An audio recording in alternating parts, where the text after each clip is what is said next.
इन दिनों दोहरी मार झेल रही आशा कार्यकर्ताओं ने बुढ़ार बीएमओ को ऊपर गंभीर आरोप लगाते हुए कलेक्टर के नाम एक ज्ञापन सौंप कार्रवाई की मांग की है। आशा कार्यकर्ताओं का आरोप है कि जब भी उनकी मीटिंग बुढ़ार ब्लॉक में होती है तब बुढ़ार बीएमओ के द्वारा कभी उनके सिंदूर के बारे में, तो कभी उनके ब्लाउज के बारे में, तो कभी उनके पतियों के बारे में बोलते हैं। इतना ही नहीं, आशा कार्यकर्ताओं को जेल भेजने की धमकी देते हैं। वहीं इस मामले में कलेक्टर ने जांच की बात कही तो बीएमओ ने आरोपों को सिरे खारिज करते हुए निराधार बताया। इन दिनों अपनी मांगों को लेकर प्रदेश स्तरीय हड़ताल कर रही आशा कार्यकर्ताओं ने बुढ़ार स्वास्थ्य केंद्र में पदस्थ बीएमओ सचिन कारखूर के ऊपर गंभीर आरोप लगाते हुए कलेक्टर से मदद की गुहार लगाते हुए एक ज्ञापन सौंपा है।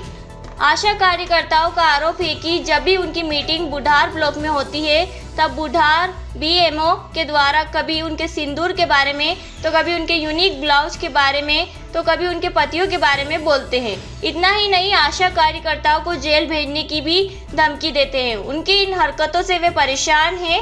वहीं इस मामले में कलेक्टर वंदना वैद्य शहडोल का कहना है कि मामले की जांच कराई जाएगी। तो वहीं आरोपों में घिरे बीएमओ डॉक्टर सचिन कारखूर का कहना है कि उनके ऊपर लगाए गए सभी आरोप निराधार हैं। आशा कार्यकर्ताओं को काम के लिए कहो या ड्रेस पहनने के लिए कहा जाता है जो उनका नागवार गुजरता है, इसलिए इस तरह के आरोप लगा रही है। जिसमें बुढ़ार ब्लॉक के बीएमओ द्वारा हमारे साथ अभद्रता से व्यवहार किया गया और डायरेक्ट हमारी बिना बात सुने ही उन्होंने हमसे ये कहा कि इनके नाम से एफआईआर कर दिया जाए और इन्हें जेल में बंद कर दिया जाए। और जब भी इन आशाओं बहनों की बुढ़ार ब्लॉक में मीटिंग होती है तो वो कहीं उनके सिंदूर के बारे में बोलते हैं, तो कहीं उनके ब्लाउज के बारे में बोलते हैं, कहीं उनके पतियों के बारे में बोलते हैं। तो मैं चाहती हूँ कि उनसे इस बात का जवाब मांगा जाए कि क्या महिलाओं के साथ इस तरह से व्यवहार करना उचित है।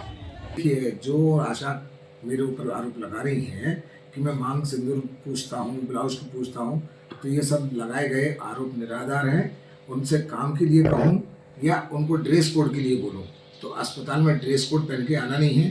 शासन हर साल इनको पैसा देती है साड़ी उसके लिए कि आप साड़ी पहन के आए, पर ये रंग बिरंगे कपड़े पहन के ड्रेस आती हैं अस्पताल में, जबकि शासन की जो गाइडलाइन है, ड्रेस कोड है, वो ड्रेस कोड को यूज़ बहुत कम आशा करती है। सीएमएचओ डॉक्टर पांडे इस घटना की जांच करेंगे। इस तरह की कोई बात होना नहीं चाहिए। हर बातचीत प्रशासनिक दायरे में ही रहकर होना चाहिए। इसकी पूरी जांच करवाएंगे। फिर यदि कोई इस तरह की बात आती तो तदनुसार जैसा रिपोर्ट आएगी उस पर कार्रवाई की जाएगी। शहडोल से दीपक कुमार गर्ग की रिपोर्ट।